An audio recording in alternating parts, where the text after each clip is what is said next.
Hey, what's up, guys? It's George, and in this video here, I want to talk about, I want to address the situation for those that have quit smoking weed. You know, they've gone through the period of time, or their month, couple of months, or whatever, yet they still feel miserable. And I want to be raw and real and honest in this. That if you've gone the distance, you've gone 3 6 9 months a year, whatever, that you've quit smoking weed, and you find yourself miserable, depressed, stressed out, really feeling like the grass was greener on the other side when you were smoking, then the truth of the matter is that it's not that the lack of weed is what's causing you to be miserable and depressed and stressed.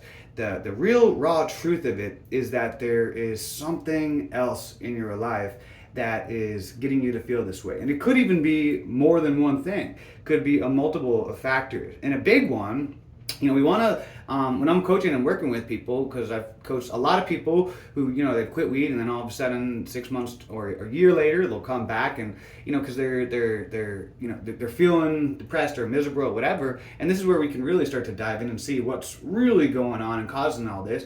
And so I'd like to first start off by taking a look at what areas take up the biggest chunk of your time. And this is important because then you can start to see like a detective almost, you can kind of lead in discovering some unpleasant truths. Sometimes the truth can be very inconvenient about what could be one of the biggest culprits or multiple culprits to you, feeling this way, So say, for example, one of the obvious biggest chunks of time consumers for people in their life is their career, what they're doing, for a career. And this can be really tough for people to admit sometimes because, obviously they may have dedicated many years, and it's such a big part of their life, it like becomes their purpose, to all of a sudden step back and realize that your career is the biggest cause of your unhappiness can be really difficult to admit, and even just to be able to conceive it, because then this, once you're honest about that, then this may mean that you have to make some major life changes, if that is that you want to, be able to live a peaceful, happy, fulfilled life. And for some people, this is too much. They get very bothered. I've been working with people who, they get very flustered even at the thought that their career could possibly be the cause of their stress, when it's obvious, to me, hearing how they talk about it, that it is. And it's not saying that it is for everybody. There's a lot of people who, they're fulfilled in their careers. And not saying that you have to be happy and sunshine and roses all of the time in your career, because everything eventually turns into work. But I find that some of the ones who, some of the people that I like to look for patterns. And so I find that one of the most common themes amongst people that seem to still be miserable or unhappy and stressed in their careers are those that have to work from home on their computer all day. And I'm not saying that this is the case for everybody. This is just something that I've noticed.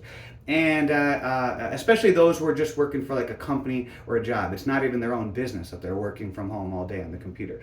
They're just, they may make great money, six figures, whatever, but they're on a computer all day, whether data entry or just, having to do corporate Zoom calls all the time or whatever. And I think there's many reasons why. Number one, I don't think we were designed to be on a screen all day. We weren't hardwired to be wired all day, sitting and staring at sitting complacent in a chair, staring at a screen all day. So I think that in alone is gonna, get you to feel kind of agitated and anxiety. We were meant to be more moving and being able to express and utilize our creativity, and not, it can be stressful even for me. I know if I have to do something that's on the computer for hours and hours, that it's very difficult even for me, and I find that I need to take breaks all the time. I'll get up and just go out to my garden or just walk my dog or whatever, but it's like I have to incorporate breaks because it's difficult even for me to do that. And I can't even imagine someone that they had to do that 40, 50, 60 hours a week sitting, on a computer. So I can see how that could, lead to a lot of stress. And so this isn't saying that you have to like quit your job immediately or whatever, but I feel that we can start as we start to be honest with ourselves, and Just kind of like one of the first steps in addiction is just to admit you have a problem.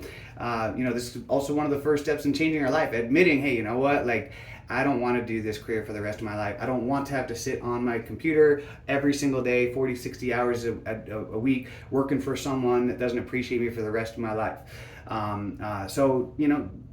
Getting back to the chunks, the career is a big chunk of your time, of what consumes your time. So you may need to do some soul searching to see if there's a way you can shift your career. Not saying you have to do a completely different industry. I mean, obviously you can find something where you can always get a new job. Don't limit yourself. Don't develop that limiting mindset that you're stuck and there's nothing else. There's plenty of jobs, businesses you can create. There's so many. I haven't worked a job in getting, I think somewhere between 15 to 20 years now. I've done many businesses. So there's so many ways to make money today. There's so many different jobs and businesses available. So don't limit yourself thinking that you're stuck and that this is the only thing you can do. You might have to start something in the part-time hours. So another thing also that tends to consume a lot of people's time and energy and focus is their relationship, and I get it, it might be more complicated for some of you. Maybe you're in a marriage and or you're living with a partner, and so you may have to do some soul searching in this. Not saying that you have to break up. Maybe the problem is you. Maybe you have to do some, maybe you have to chill out more. Maybe you're causing the stress in the situation, but also to just do some soul searching and realize, hey, when you're in a relationship with a significant other, obviously this is going to consume a lot of your energy and time and focus. And that could be another culprit of what's causing you a lot of unhappiness in your life, stress and so forth. And again, this may be one of those things that you have to decide, hey, you know what, like, if you're not married to the person, and then this may be, maybe you should take the jump and get out of it before you do get married. If you're married, then I feel, you should really, try to make it work, especially if you have kids and everything. Do whatever is possible. Go to counseling, read some books, don't just I think a lot of people throw in the towel too early these days in relationships. So if you are married, try to do whatever you can to try to see, if you can make it work. But a relationship is a lot like a business. So, see how you can improve. A lot of times as you improve, the relationship can improve. Other things that may be consuming a lot of your time, everybody is different, but it could be your social circle, the people that you're hanging out with or talking to. But take a look at the things that tend to consume the biggest amounts of your time, energy, and focus, and then analyze to see, hey, is it possible that these things could be causing me stress and unhappiness in my life?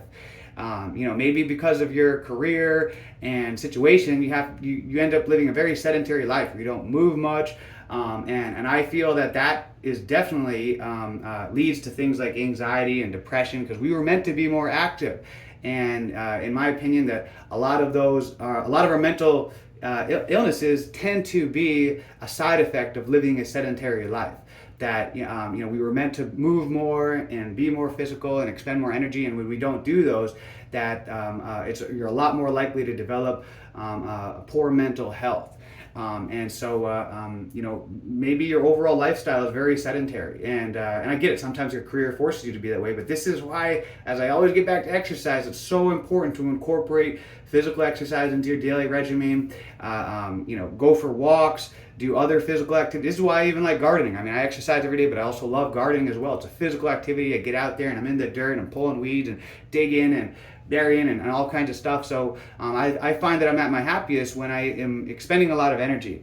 And so this is just some food for thoughts, guys. I know sometimes the truth can be very, very inconvenient, but if it's been 3, 6, 9 months, a year months off weed and you're sober and you're still miserable and depressed, the truth of the matter is there's something else going on. There's other factors that are leading to your unhappiness. Could be unfulfilling career, poor relationship situation, you're just not moving enough, you're too lazy and sedentary, or other things as well. But this is, that's the raw, real truth of it, is if you've, broken the addiction and you're still feeling this way, then you can't just expect going back to smoking weed is going to magically solve everything. What it's going to do is it's just going to help you numb out the reality that you're living in a situation that is less than favorable, and that's not going to lead to a better quality life. All right, guys. So until next time, let's make it a great day, a great week, a great month, a great year.